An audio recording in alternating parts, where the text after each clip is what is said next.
UNTV News Worldwide.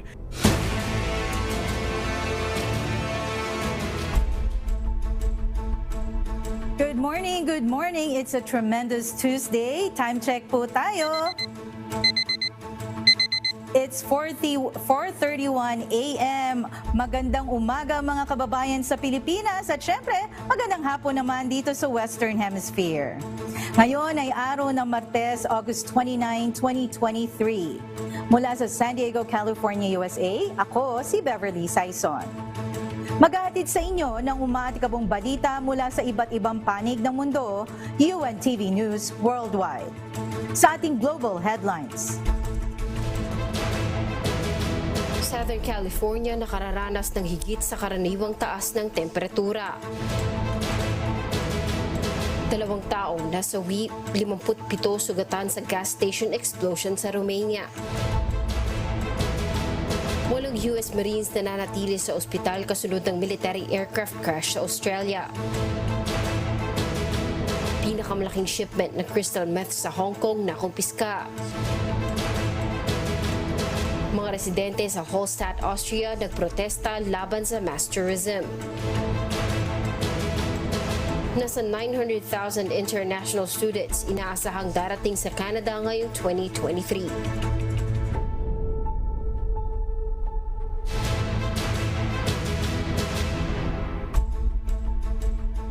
Una sa ating mga umaatikabong balita. Nakararanas ang Southern California, USA ng higit sa karaniwang taas ng temperatura. Nakataas ang heat advisory sa rehiyon hanggang araw na Martes, August 29. Mula sa Los Angeles, California, USA, may umaatikabong balita si Klein Sinka. Live!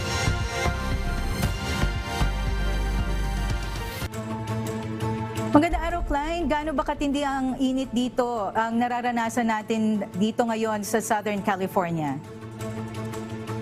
Sa kasalukuyan dito sa Los Angeles ay 32 degrees Celsius ngayong araw at naasahan pang tumaas ito sa mga susunod na oras. Ngunit nakataas ang heat advisory simula araw ng August 28 hanggang 29 para sa Santa Clarita Valley, Palos Verdes Hills, Los Angeles Inland Coast, kanluran ng Santa Monica Mountains, kanluran ng San Gabriel Mountains o Highway 114 ng Highway 14, corridor at silangan ng San Gabriel Mountains. Ibinabala naman ang sobrang taas sa temperatura para sa kanluran at silangang bahagi ng San Fernando Valley, pati na sa San Gabriel Valley at Calabasas o Agora Hills. Inaasang makapagtala ng near record na temperatura ang heat wave sa halos lahat ng parte ng Southern California. Maaaring umabot ito na higit sa 100 degrees sa ilang bahagi ng San Fernando, Santa Clarita at Antelope Valleys. Inaasahan din na may tatuyot na panahon na makakapagdulot na ilang brush fires, subalit iinam ang panahon araw ng Miyerkules, August 30. Balik sa iyo, Babs. Oo nga, Klein, talagang lahat tayo na-experience natin yan, talagang sobrang init. Madalas, alam mo, pinagsisisihan ko lumabas ng bahay, pagkalabas mo talagang matindi ang init. Pero ano ba naman yung ginagawa ng pamahalaan para ibsan yung epekto ng heat wave dito sa atin sa Southern California? Bes, patuloy ang mga advisory ng mga government officials natin sa mga social media, pati na rin sa mga local news network. At kapansin-pansin din ngayon si California, actually, simula pa nung kahapon na bagamat mahangin ngayong araw ay mainit ang pasok na hangin na ito at patuloy pa rin ang pagtaas. Inaasahan na tataas ito hanggang 30 degrees Celsius hanggang sa mga susunod na mga oras, bagamat 32 degrees ngayong araw. Yes. Klein, may iba ba bang matinding weather system na binabantayan sa ibang bahagi ng Estados Unidos? Inaasahan na ang Typhoon Idalia ay dadaan sa Florida, sa Western Florida ngayong Martes. At nagkakaroon na ng mga advisory ng evacuations kung sakaling lalo pa itong lumakas. Oo nga, sana paglapag sa Florida, sana humina siya gaya nung nangyari dito sa atin sa Southern California nung nakaraan. Sige, stay hydrated at salamat, Klein Sinka mula sa Los Angeles, California, USA. Iginiit ng isang United Nations Committee na karapat-dapat sa mga bata ang pagkakaroon ng malinis at magandang kapaligiran. Dahil dito, obligado ang mga bansang labanan ang polusyon at climate change. Ito ang umatikabong balita ni Neset Bendanya. Karapatan ng lahat ng mga batang lumaki sa malinis at magandang kapaligiran. Ito ang iginit ng Committee on the Rights of the Child ng United Nations. Sa gitna ito ng mga reklamong inihain ng grupo ng mga kabataan laban sa partikular na pamahalaan dahil sa epekto ng climate change. Kaya dapat ginagawa ng mga bansa ang tungkulin nitong tugunan ang polusyon at climate change. Mandato ng komite na i-monitor ang pagpapatupad ng Convention on the Rights of the Child kung saan sumang-ayon ang halos lahat ng mga bansa. Inilabas ang analysis ilang linggo kasunod ng isang landmark court ruling sa Montana, USA na pabor sa isang grupo ng mga kabataang inaakusahan ang Western US state ng paglabag sa kanilang karapatang magkaroon ng malinis na kapaligiran. Mayroon ding high-profile lawsuit na katulad nito sa Colombia at maging ang ibang young climate activist gaya ni Greta Thunberg.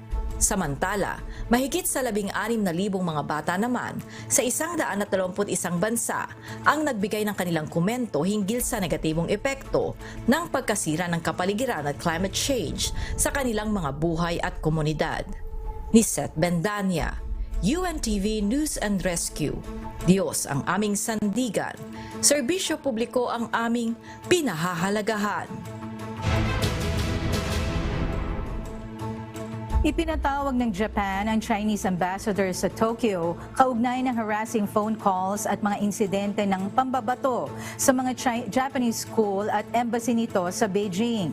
Kasunod ito ng desisyon ng Tokyo noong nakalipas na linggo na magpakawala ng treated water mula sa Fukushima Nuclear Power Plant sa Pacific Ocean. Umapila ang Japan sa China na hikayati ng mga mamamayan nitong gumawa ng responsableng hakbang at magpakahinahon. Giit din ni Japanese Prime Minister Fumio Kishida, pinag-aralang mabuti at dumaan sa maigting na proseso ang pagre-release ng treated water.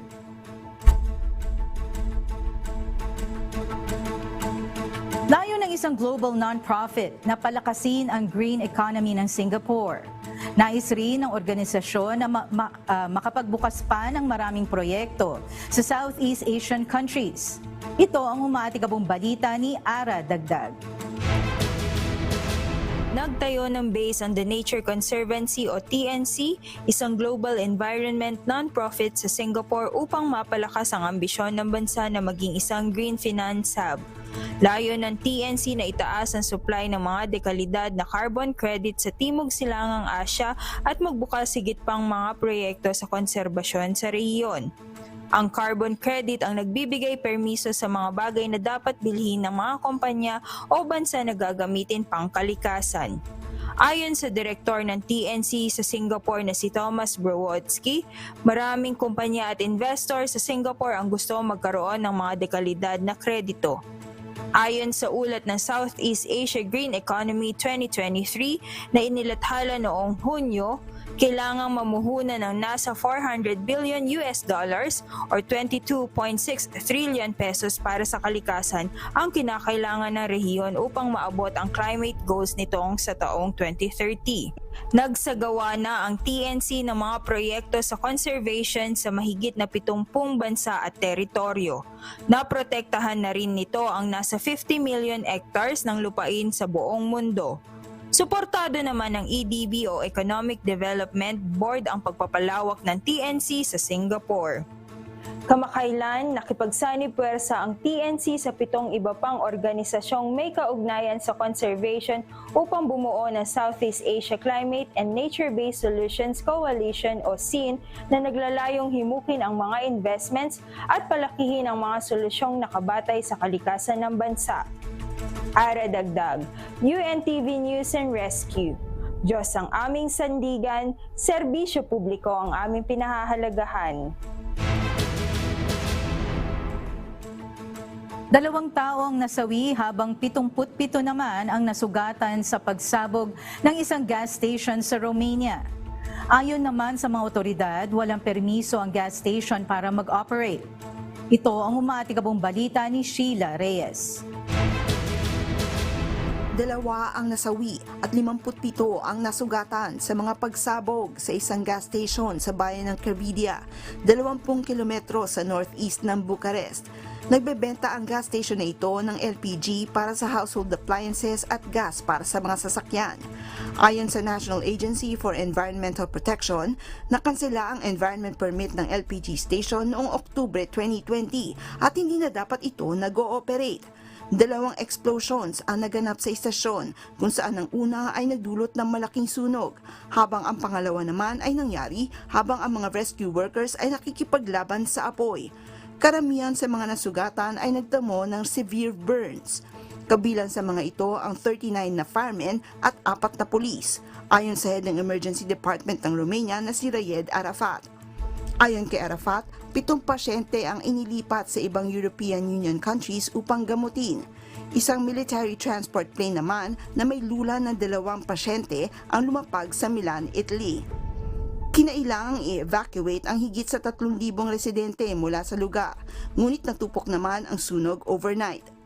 Hindi pa malinaw kung ano ang sanhi ng unang pagsabog, ngunit nagbukas ng imbestigasyon ang mga otoridad, kasama na ang posibilidad ng pagsampa ng kasong manslaughter sa mga responsable. Sheila Reyes, UNTV News and Rescue. Diyos ang aming sandigan, serbisyo publiko ang aming pinahahalagahan. Walang US Marines ang nananatili sa ospital sa Darwin, Australia matapos na magtamo ng pinsala sa katawan dahil sa pagbagsak ng sinasakyang tilt-rotor aircraft. 3 sa kanilang mga kasamahan ang pumanaw bunsod ng trahedya. Agad namang dinala ang 20 survivors sa Darwin kasunod ng pagbagsak ng Marine V-22 Osprey umaga ng Linggo, August 27. Nangyari ang sakuna sa kalagitnaan ng isang multinational training exercise ayon kay Northern Territory Minister Natasha Files. Samantala, pinipigilan ng Taliban ang female Afghan students na makaalis ng Afghanistan upang makapag-aral sa Dubai. Kabilang sa mga ito ang nakatanggap ng scholarship mula sa Emirati billionaire businessman na si Sheikh Khalaf Ahmad Al Habtoor. Ipinagbawal ng Taliban ang solo travel sa mga babae at pinapayagan lamang ang mga itong makapag-abroad kasama ang kanilang asawa o kamag-anak na lalaki. Kinundina naman ang hakbang na ito ng Taliban.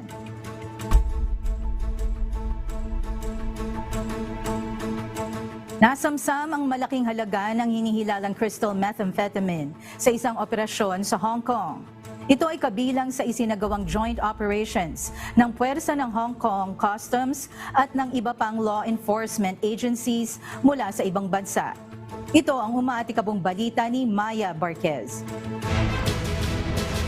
Sa isang joint international anti-drug operation sa pangunguna ng Hong Kong Customs, kasama yung pang overseas law enforcement agencies, nasamsama isang shipment na pinaniniwala ang crystal meth na nagkakahalaga ng nasa $26.7 million o 1.5 billion pesos.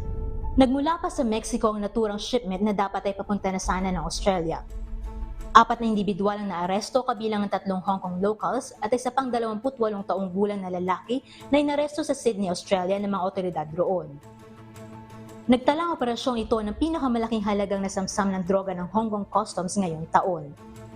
Sinabi naman na Superintendent Henry Fong, yung wing ng Drug Investigation Bureau ng Custom, ang street value ng nasamsam na droga ay magiging mas malaki pa kung ito ay ibebenta sa Australia. Nagsimula ang investigasyon noong Hulyo na makatanggap ng impormasyon mula sa mga kasamahan sa ibang bansang Hong Kong Custom. Natukoy ng Customs sa shipment mula sa Mexico kung saan natagpuan ng 240 kilograms ng crystal meth na nakatago sa loob ng mga leather rolls. Bawat isa ay naglalaman ng mga vacuum-sealed na pakete ng mga pinagbabawal na droga. Minatayan ng otoridad ng shipment sa loob ng 3 linggo sa Hong Kong kung saan naaresto ng mga otoridad ng Australia ang isang lalaki na responsable sa pagtatransport at pagrerenta ng mga lugar para sa droga. Binigyang diin ni Superintendent Fong ang kahalagahan ng internasyonal na kooperasyon sa paglaban sa drug trafficking at magpapatuloy ng Customs sa pagtutulungan at pagbabahagi ng kaalaman upang matugunan ang pandaigdigang isyong ito. Maya Barquez, UNTV News and Rescue. Diyos ang aming sandigan, serbisyo publiko ang aming pinahalagahan. Nakibahagi sa isang protesta laban sa mass tourism ang mga residente sa isang lugar sa Australia. Nais nilang limitahan ang bilang ng mga turistang bibisita sa kanilang lugar kada araw. Ito ang umatikabong balita ni James Hilario.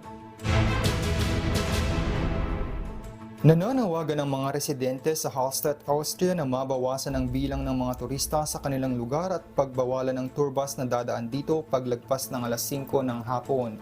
Umaabot kasi sa 10,000 bisita kada araw ang dumaragsa sa Hallstatt sa panahon ng high season.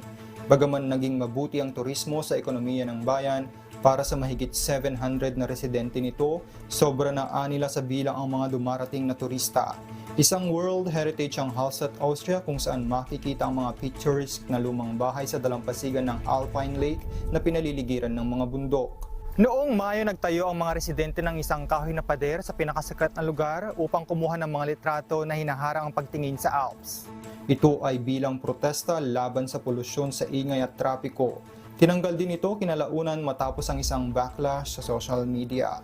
Sinabi rin ng alkalde ng bayan noon na nais niyang mabawasan ng ikatlo ang mga bus na dumadaan sa Hallstatt. Bago ang COVID-19 pandemic, nakatatanggap ang Hallstatt ng nasa 1 milyong bisita kada taon. James Hilario, UNTV News and Rescue. Diyos ang aming sandigan, serbisyo publiko ang aming pinahalagahan. Hindi na i-require ng China ang negative COVID-19 test result para sa mga incoming travelers sa China. Sisimulan itong ipatupad sa Miyerkules, August 30th. Isang milestone ito sa reopening ng China pagkatapos ng 3 taong isolation bunsod ng COVID-19 pandemic. Noong Enero nang tapusin ang quarantine requirements ng China para sa mga citizen nitong nanggaling ng abroad. Sa mga nakalipas na buwan, pinalawig din ng China ang listahan ng mga bansa kung saan maaaring magbiyahe ang mga mamamayan nito at dinagdagan ng international flights.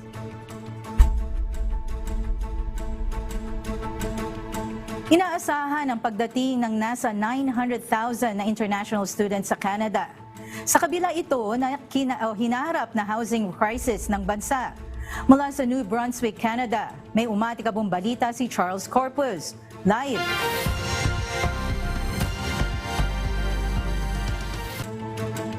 Magandang araw, Charles. Bakit ba magiging malaking problema ang housing sa Canada ngayong tataas ang bilang ng international students nito ngayong 2023?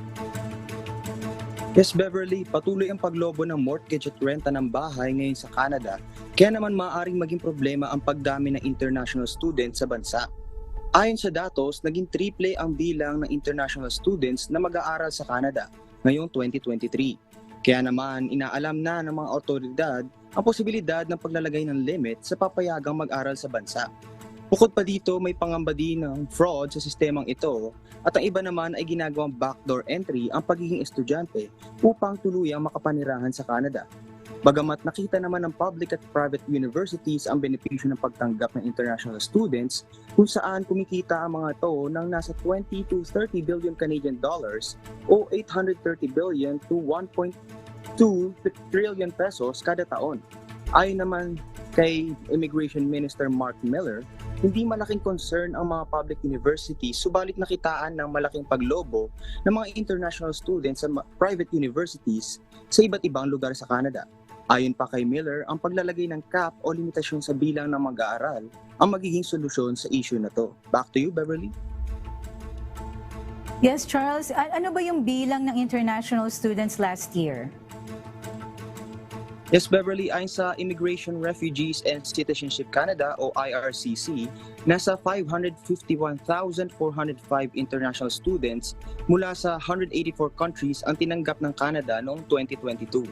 At as of December 31st, 2022, nasa 807,750 international students na ang may hawak na valid study permits.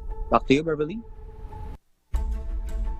Alright, ingat-ingat kayo dyan. Maraming salamat, Charles Corpus mula sa New Brunswick, Canada, kung saan mayroong 5,800 estimated immigrant and international students noong 2018-2019 school year.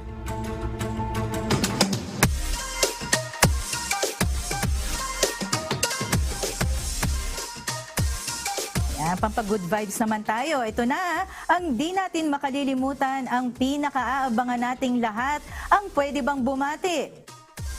Narito ang pagbati mula sa ating kababayan sa Edmonton, Canada. Ako si Chiki Villagracia ng Edmonton, Canada. Binabati ko ang aking tatay na si Temi Villagracia ng Matungaw, Bulacan, Bulacan. Hello, tatay. Miss you. Ayan. Siyempre ako rin babate, ano? Belated happy Sabbath anniversary po kay Ate Arlene Razon. Hindi ako nakabati sa inyo last week. Maingatan nawa po kayo ng Panginoon. At siyempre happy viewing naman kay Sis Yang, kay Mami Let Malyari, at saka kay Sis Marie.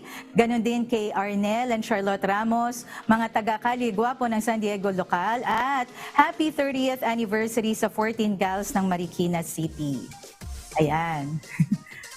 At binabati ko rin yung mga masugid nating mga manonood dyan sa ating iba't ibang platforms, ano, yung ating sa Facebook, sa YouTube, at saka iba pa. At mukhang ready na ang ating amigo. Hello! Good morning sa'yo, amigo Sherwin. Yes, good morning, Bebs. Kamusta ka na? Solo, ha? Solo flight ka din. Oo, sanay na ako. Pero okay din yun, ano? At least nandiyan ka para samahan ako. Ayan, sa bagay. Anyway, ilan sa mga humahataw na balita natin na aabangan ng ating mga kababayan, itong panibagong serye na naman ang pagtaas ng produktong petrolyo na magsisimula ngayong araw. So meron na naman, although bad news yan, kailangan nating ipaalam sa ating mga kababayan, especially sa mga motorista at sa mga PUV driver, ano, para at least ay updated sila at hindi sila magtaka sa panibagong dagdag presyo na naman na bubungad sa kanila paggising nila ngayong umaga, ngayong araw, Bebs. Bukod dyan, simula na rin ngayon ng klase ng mga nasa elementarya, no, sa mga public school lalo na. So magsisimula na yan today. At meron tayong of course yung update natin dito sa bagyong Goring na nanalasa dito sa ilang lugar sa Luzon at sa Antique. May mga lugar din dyan na binaha. Kaya opening class today, meron na kaagad na mga nagsuspended ng klase for the opening classes ngayong araw, Bebs. Oh, ganun ba, amigo? Alam mo, naalala ko nung elementary ako, no? June yun, yung dati, di ba, noon, ang umpisa ng klase, hindi ka, at alam ko, na-move nga siya ng ngayon, magsa-September na, parang halos kasabay din dito sa US. Pero akala ko medyo maiibsan na yung mga worries ng ating mga parents at saka mga estudyante sa bagyo, no? Although alam ko ang typhoon season pa rin naman at talaga marami tayong mga bagyong inaasahan. Akala ko medyo maiibsan ng konti. Ganun pa rin pala, no? Pagbukas ng ng klase, ayan na, nag-hello na ang bagyo. Sherwin? Oo. Kasi, Bebs, ang gaya nga na sinasabi ng Pag-asa, sa loob ng isang taon dito sa ating bansa, nasa mahigit 20 yung pumapasok na bagyo. Goring pa lang tayo. So, letter G, no? Ibig sabihin, pang-pito. Palabas na itong si Goring, kaya lang, merong papasok na naman na panibagong bagyo at tatawagin niya na bagyong Hana ayon sa Pag-asa. Kaya tama yung sinasabi mo, kahit yung panahon natin na tayo nag-aaral, sa kahit elementarya pa lang, pagka ganitong panahon talagang bagyuhan hanggang sa matapos ang taon. Disyembre, kung matatandaan mo, Bebs, merong mga naitalang mga malalakas na bagyo sa kasaysayan dito sa ating bansa. Tumama yan, bare months. Oo, di ba dito rin amigo, dadaan lang nung typhoon, di ba? At marami nga dito sa paligid ng school district namin na para sa paghahanda, nag-declare na i-cancel na rin. Alam mo, matagal na rin ako nagtuturo dito since 2006 pa. First time ko na-experience yun, na i-cancel yung mga yung klase dahil sa bagyo. Alam ko na experience ko yun sa Pilipinas, pero dito first time ko yun itong nakaraan lang. Pero ngayon nga na-experience dito sa Southern California yung matinding init, amigo. At saka kasi ang isa sa mga ang mga nagiging problema din dahil nga hindi naman talaga ganun kainit dati dito sa iba't ibang parte ng US. Yung mga schools, hindi naman lahat din, merong air conditioning system. Lalo na yung mga lumang high schools, lumang elementaries, meron dito mga 111 years old na high school. So yung kanilang building, hindi siya, built siya nung weather nung 111 years ago na hindi kinakailangan ng air conditioner. Kaso ngayon, dahil sa sobrang nag-iiba na nga ang klima natin sa iba't ibang parte ng mundo, ayun, kailangan ng installa ng air conditioner. Kaya lang, hindi lang din naman yun ang problema. Siyempre, yung budget. Tapos yung building nila, hindi naman siya built na merong air conditioner. So, kailangan palitan yung electrical, yung kanilang mga iba't ibang mga systems. Kaya, ang estimate ng isang school dyan sa Philadelphia, para lang ma-update yun, kailangan $1 million ang budget sa isang building lang. Sa iba't ibang school district, marami talaga, amigo Kaya alam mo, problema din yan dito sa San Diego, no? Hindi kasi lahat ng mga bahay may air conditioner, pero ngayon talagang na siya kailangan na. Kaya maraming gastos din yan, amigo.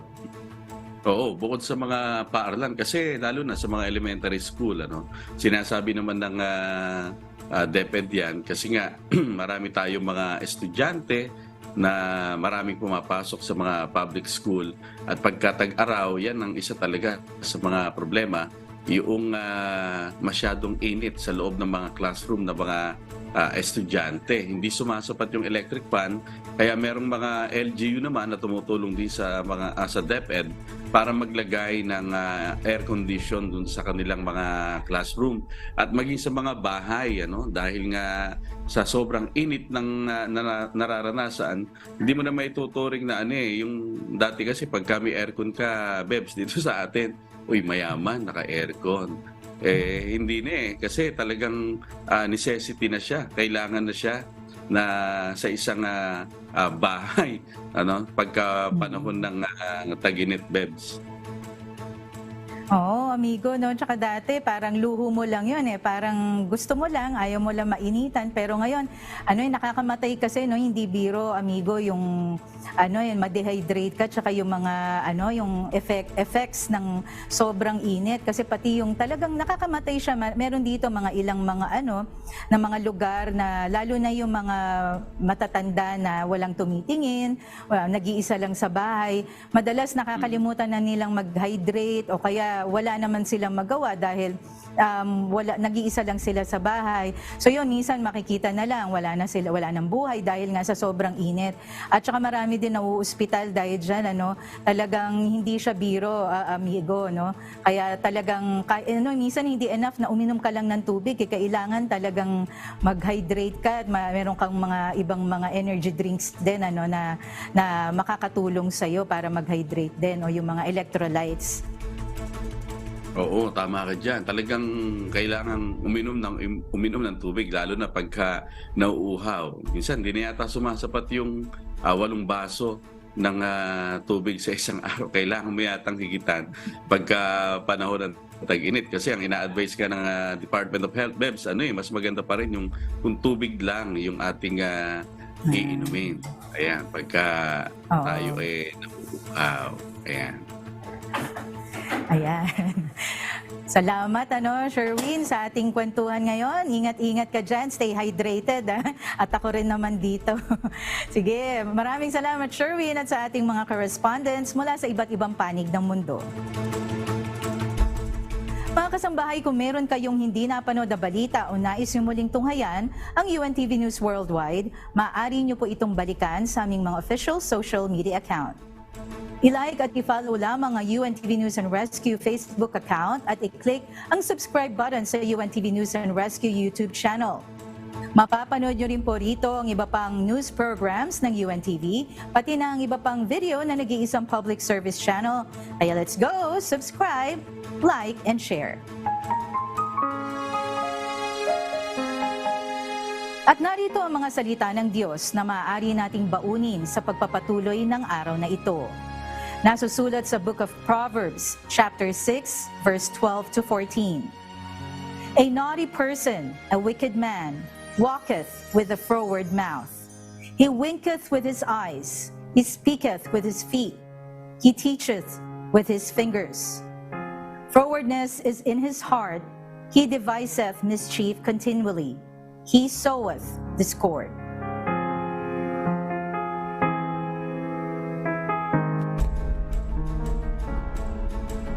At yan po mga umatigabong balita